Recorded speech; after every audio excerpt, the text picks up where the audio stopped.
Sanibonani ngenibingelele namukele le channel emaswiti mina production. Mangabe-ke uyaqala ukufika ngicela ungiziqinise ukuthi uyaqoqa subscribe maqedwe ukubhala video ushaye like bese uyakhomenta ke kulolu daba namhlanje. Kana kwethu daba engize ngalo-ke njengamanje luthi ke seliya emaphutheleni icala elibhekene nabanikazi beTarven ese-Eastern Cape egama lalo eNyobeni Tarven. Kukhumbuze nje ngamafishane ukuthi kwenzakalani kule Tarven. Ngonyaka ke ka-2022 kwabikwa-ke ukuthi ke kwashona izingane ezingu21 ezake kade-ke zikuleya Tarven ngelithi ziyokwenza iPenstown ngoJune. Akucabange nje kuthiwa-ke kuyokwenziwa iPenstown ngoJune. Sayekade ihambe ngalelo-ke ingane-ke iphuma emakhaya ebusuku zithi-ke ziyoshaya iPenstown eTarven eNyobeni Tarven e-Eastern Cape. Lezi ngane-ke iminyaka yazo ekade ilingiselwe ku-12 years, 13 years, 14 years, 15 years, 16 years, 17 years. Zonke lezi ngane zo-21 sayekade-ke zingaphansi kwa-18 years. Zashona-ke zonke-ke lezi ngane kubikwa-ke ukuthi-ke ukudlula kwazo emhlabeni kuhlanganiselwe okanye-ke kwadalwa ukuthi zazi exposed kwento ethile yayikade-ke i-poisonous, yabo, into ke mhlawumbe efana ne-pepper spray, into efana-ke nomshevu. Kodwa-ke insolo-ke zithi-ke kahle-hle kukhona okuthile okwafuthwa kule Tarven kwaqeda-ke kwavalwa ingane-ke zangabe sakwazi ukuphuma-ke. Wena njengokubona-ke lapha-ke emva kwami-ke ingane zayilele phansi.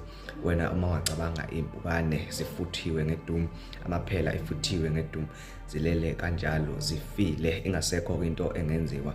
Ngidabukela-ke umama owayelele ebusuku kwaze kwasa engayiboni ingane yakhe ena-12 years ukuthi-ke wayelele kanjani. Nkanza kwethu namhlanje-ke siphumile-ke isinqumo-ke senkantolo-ke kulaba ababili bayizithandani-ke abanikazi bale Tarven. Shuthi-ke inkantolo ithe izobagweba Friday, kodwa-ke nazi-ke inhlawulo ebabhekisa nazo ibabhekise-ke nokuthi-ke it's either bakhetha inhlawulo ka-5,000 umuntu eyedwa ngoba bobabili, oyedwa uzokhipha 5,000 omunye ukhipha 5,000. Mawukuthi bahluleka ukukhipha labo 5,000 bazobhadla-ke ejele insuku eziwu-100, amashumi ayishumi, insuku eziyikhulu, bazohlala-ke ejele 100 days bese-ke kuphela-ke icala labo. Kube ngathi-ke abakazi babeke necala. Kahle-hle ngokwenkantolo-ke icala abagwetshelwa lona icala lokuvumela izingane ezingaphansi kweminyaka ewu-18 ukuthi zingene eTarven, icala lokuvumela izingane ezingaphansi kweminyaka ewu-18 ukuthi-ke zithenge utshwala eTarven yabo. Nani niyazi ukuthi utshwala kuvumelekile kumuntu oneminyaka engaphansi kwa-18 years. Ikhona-ke lokho-ke abagwetshelwa khona.